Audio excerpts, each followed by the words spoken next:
तो नमस्कार दोस्तों, फिर से हाजिर हूँ एक सच्ची सी कहानी को लेकर। ये कहानी बिहार के जहानाबाद जिले के एक गांव की है। रामा नाम का एक 32 साल का व्यक्ति होता है जिसके पास जिम्मेदारियां बहुत ज्यादा होती है। बहन की जिम्मेदारी, छोटे भाई की जिम्मेदारी, माँ बाप की जिम्मेदारी, परिवार की जिम्मेदारी, पूरी जिम्मेदारी बहुत ज्यादा थी। काम पेशे से कुछ बड़ा कुछ खास नहीं था। दो ढाबे का काम इसका चलता था। जी हाँ दोस्त, जहाँ खाना पानी का सुविधा होता है, दाल चावल रोटी सब्जियां मिलती हैं, कुछ इसी तरीके का ढाबा। दोनों ढाबे को मिला करके दिन का तकरीबन 2 से 3 हजार रुपया आराम से कमा लेता था ये रामा नाम का व्यक्ति। इसकी एक बहन थी, रचना जिसका नाम था। उम्र इसकी 26 साल थी। पटना में किसी बड़े पोस्ट की तैयारी कर रही थी। एक भाई था जिसका नाम कुलदीप था, जिसकी उम्र 19 साल थी। छोटा भाई ये घर पे ही रहता था, यहीं से ही कोचिंग क्लासेस में पढ़ाई करना, कॉलेज स्कूल जाना, यही सारी चीजें चल रही थी। माँ बाप जो रामा के थे, माँ बाप भी घर की जिम्मेदारियों में हाथ बटाते थे, जैसे खेती बाड़ी का काम करना हो गया, भैंस गाय को देखना हो गया, और भी इधर उधर आना जाना हो गया, ये सारी जिम्मेदारियां देखते थे। रामा जो था ये सिर्फ दो ढाबों को ही मैनेज करता था। दिन में किस ढाबे पे क्या घट रहा है, कहाँ पे क्या लाना है, कहाँ पे क्या ले जाना है, इन्हीं सारी जिम्मेदारियों को वो फेस करता था पूरे दिन। और शाम को आराम से दोनों ढाबों से 2 से 3 हजार रुपए की मार्जिन कलेक्ट कर लेता था। रामा जो था, इसके सपने इतने बड़े थे, इसने ये सोचा कि जिम्मेदारियां मेरे ऊपर इतनी बड़ी है कि मैं तो कुछ कर ना सका, मैं अपनी बहन रचना को जरूर पढ़ाऊंगा। वो रचना से फोन पे यही बात करता हमेशा कि बहन तू पढ़, तुझे अगर महीने की 20 हजार रुपए की भी जरूरत पड़ेगी मैं तुझको पैसा दूंगा, बस तुझको पढ़ाई दिन रात मेहनत करके करनी होगी। इस तरीके से तुझको पढ़ना होगा कि समाज ये बोले कि भाई एक ही बहन थी रामा के पास, अपनी बहन को इसने अधिकारी बना दिया। रचना भी बहुत दिल लगा के पढ़ती थी, बहुत मेहनत से, और अपने बड़े भाई रामा को भगवान से भी बड़ा मानती थी। इस तरीके से दोनों बहन भाइयों में प्यार बहुत था। धीरे धीरे करके रक्षाबंधन का दिन आ जाता है। शाम का वक्त होता है, तकरीबन 5 बज रहे थे। रामा फोन करता है अपनी बहन के पास, रचना के पास, कि बहन कल तो रक्षाबंधन है, तू आई क्यों नहीं, चली आ। तो रचना कहती भैया आऊंगी तो फिर आना जाने में 2 दिन 3 दिन निकल जाएगा, पढ़ाई ऊपर से बहुत परेशान हुई, इधर कई सारी वैकेंसियां भी सामने है, उसको भी देखना है, तो मैं नहीं चाहती। रामा बोलता है कुछ नहीं, कोई दिक्कत नहीं, अभी देख शाम हुआ है, फटाक से तू बस वगैरह पकड़ ले, वहां से आराम से तू आ जा जहानाबाद में, यहाँ से मैं तुझको रिसीव कर लूंगा, ऊपर आराम से घर चली जाना, और कल रक्षाबंधन का त्योहार मना करके फिर शाम को मैं तुझको वापस बैठा दूंगा बस पे, फिर तू आराम से चली जाना पटना के लिए। रचना को ये लगने लगा कि बात तो भैया सही कह रहे हैं, और रचना के भी अंदर कहीं ना कहीं था जाने के लिए, लेकिन रचना उतना अपने भाई की जुबान से सुनना चाहती थी, कि वो ये सुनना चाहती कि उसका भाई उसको बुला रहा है या नहीं। अब रचना अपने भाई की बातों को मानकर शाम के तकरीबन 6:30 बजे बस पकड़ती है, और बस पकड़ने के बाद वहां से जहानाबाद जिले के लिए निकल जाती है। जहानाबाद पहुंचती है।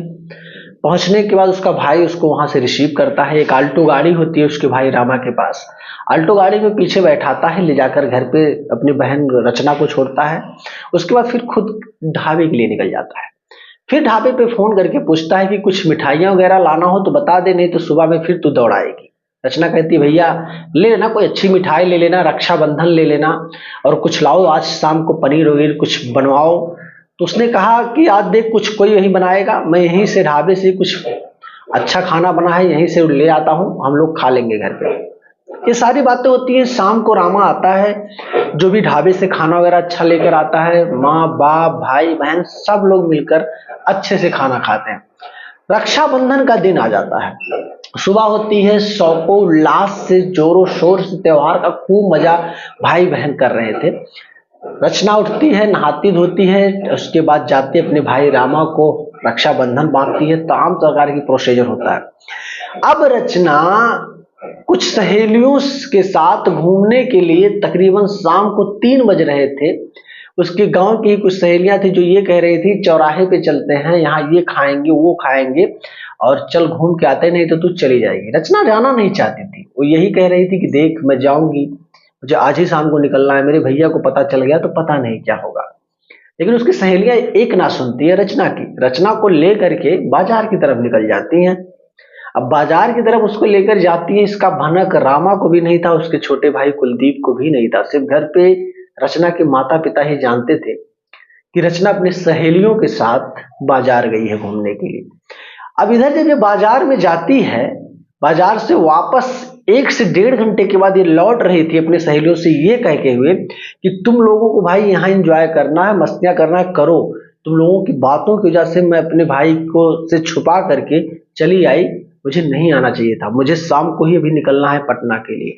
अपने सहेलियों को यही सारी बातें सुना करके रचना वापस अपने घर के लिए आती है कि कुछ ही दूर पे 3 लोग उसको जबरदस्ती गाड़ी में बैठाते हैं और बैठाने के बाद ले जाते हैं तकरीबन उस जगह से 9 किलोमीटर की दूरी पर। उसके साथ बारी बारी करके गलत काम करते हैं।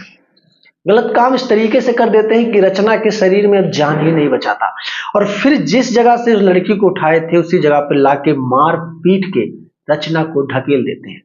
रचना समझ नहीं पा रही थी कि जिन लड़कों ने उसके साथ ये कांड किया वो लड़के असल में थे कौन। धीरे धीरे करके पूरा मामला फैल गया। रामा को इस बात की भनक लगी। रामा तो पहले अपने बहन को ले जाता है नजदीकी हॉस्पिटल में, वहाँ ट्रीटमेंट इलाज करवाता है। डॉक्टरों ने बताया कि लड़की को गहरा सदमा आया है, लड़की के साथ बहुत छेड़खानी हुई है, लड़की के शरीर पर बहुत सारे दाग भी पड़ चुके हैं, तरह तरह की बातें बताते हैं। रामा के अंदर एक ऐसी वाल की मानो स्वयं भगवान प्रभु शंकर ने अवतार ले लिया हो। रामा के गुस्से को कंट्रोल करना अब लोगों की बस की बात नहीं थी। रामा पता लगाने लगा कि सच में असल में वो लोग थे कौन। धीरे धीरे करके पूरा मामला सिमटा। इधर रचना का इलाज हॉस्पिटल में चल रहा था, इधर रामा के घर पे कोहराम मचा हुआ था, लोगों में दुख और दर्द भरा हुआ था। लोग समझ नहीं पा रहे थे सच में उनके परिवार में अचानक इतनी खुशियां मातम में कैसे बदल गई। लेकिन इधर रामा अब दिन और रात अपने कार से अपने 3-4 दोस्तों को लेकर के सिर्फ ये पता लगाने में जुटा था कि सच में उसकी बहन का ये हाल किया किसने। इधर पुलिस भी ढूंढ रही थी, लेकिन पुलिस के हाथ वो सबूत नहीं लगे जो रामा के हाथ लग गए। तब जाकर धीरे धीरे करके दिन रात की कड़ी मेहनत के बाद 1 से 2 दिन के बाद रामा को ये पता चला कि उसकी बहन का वो हाल करने वाला कोई और नहीं बल्कि रामा का ही मेन दुश्मन है, जो कि ढाबे को लेकर कभी बवाल किया था। अब रामा पहले उसके पास पहुंचता है, दिन के तकरीबन 12:30 बज रहे थे, और पहुंचता है अकेले एक धारदार चीज लेकर के। पहले तो पूरे भरे बाजार में रोड पे दौड़ा दौड़ा के मारता है। पुलिस जब तक पहुंचती तब तक 3 लोगों को मौत के घाट उतार चुका था रामा। 2 का तो गर्दन सर से धड़ से अलग कर दिया, 1 का तो हाथ पैर इतने टुकड़े किया कि मानो एक छोटी सी पॉलीथीन में उसको रख दिया जाएगा। ये दृश्य देखने के बाद पूरा बाजार, पूरा माहौल, पूरे रोड पे चलते हुए लोग डर के मारे सदमे में आ गए कि सच में इस तरीके का कांड वो देख रहे हैं या कोई मूवी सीन चल रही हो। और रामा चिल्लाते हुए वही वार्निंग करने लगा कि किसी ने किसी की बहन के साथ ऐसा करने की कोशिश की तो ये रामा उसको जिंदा नहीं छोड़ेगा, चाहे कुछ भी हो। मैं जेल जाऊंगा, जेल से वापस आऊंगा, उसके बाद फिर उसको इसी तरीके का सजा मैं जरूर दूंगा। जब तक पुलिस पहुंचती, रामा को कस्टडी में लेती, उसको ले जाके थाने में पहुंचाती, पूछताछ होता कि सच में उसने ऐसा क्यों किया। तो रामा ने पूरी कहानी को बताया और पुलिस से यह भी कहा कि आज तकरीबन 2 दिन हो गए मेरी बहन के साथ ऐसा हाल किए हुए। मेरी बहन पटना से रक्षाबंधन बांधने आई थी, मेरे बहुत कहने पर वो आना नहीं चाहती थी, लेकिन मैंने जबरदस्ती उसको बुलाया था और आज मेरी बहन के साथ ये हाल हो गया। मात्र 24 से 36 घंटे गुजर गए, आपका प्रशासन क्या कर रहा है? क्या आपका प्रशासन मुलजिमों को पकड़ पाया?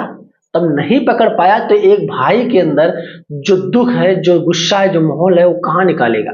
उन्हीं मुलजिमों के ऊपर निकालेगा। और मैं किसी ना किसी व्यक्ति के माध्यम से मुलजिमों का पता सब कुछ मैंने निकाल लिया और वहां पर जाके मार मार के पहले मैंने कबूल करवाया कि सच में उन्हीं लोगों ने उस घटना को अंजाम दिया था या किसी तीसरे व्यक्ति ने। और पता चला कि उन्हीं लोगों ने उसकी बहन के साथ इस घटना को अंजाम दिया था।